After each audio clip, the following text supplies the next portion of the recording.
being a mom, I have to balance taking care of the kids and loving my kids and showing them all of the love that I can give them, and they're so amazing, and I'm really thankful for those 3 little boys, and actually 2 are getting really big.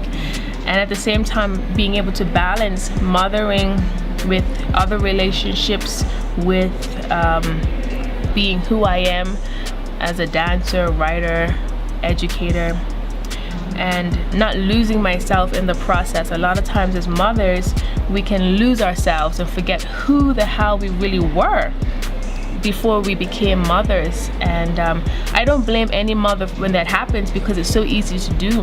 And at the same time, I make an effort to remind myself who I am, to learn who I'm becoming, because after having each child, we change and we develop and bloom into something else.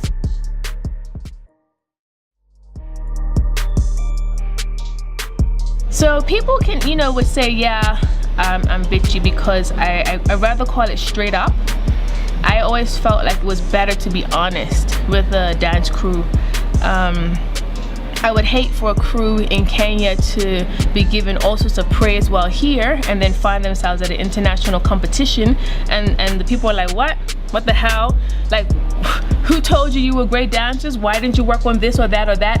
And they're like, oh, we were on that show, that judge. Oh, no, that would not be me. So I would rather be the person to say, you need to fix A, B, C, D, and they know, and they have an opportunity to work on it, so that when they get to the next level, all is good, and they can say that someone told them, as opposed to being like, yay, you're so wonderful, and then they don't work on those areas that would actually make them great dancers, not just good dancers.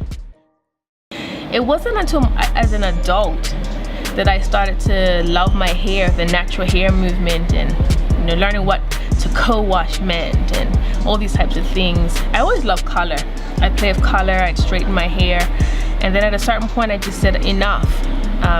As I got into health and understanding what all those chemicals do to someone's body, and how they found perm on women's brains after they die, apparently.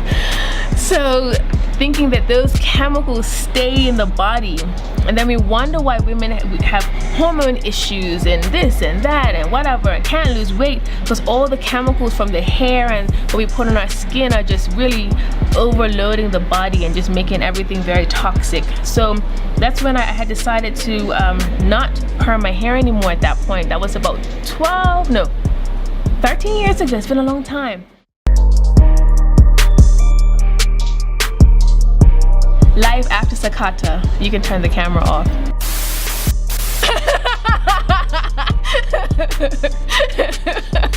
No. So no, I'm joking. Life after Sakata, there was always life after Sakata, because Sakata was always seasonal, and we filmed on weekends. I know a lot of people believe that we were live, and that was our little secret, but we filmed on weekends. So during the week we had other things to do. So for me, I was always either writing children's books or choreographing, or I was at my school helping kids, or I was training teachers. I could have been involved in some natural product stuff for the agro business, Kili Natural, helping in that area. So there's a number of things that that I did and also do since Sakata's been finished. Interestingly enough, there's not one day that goes by that someone will not stop me and say, oh my goodness, is Sakata coming back?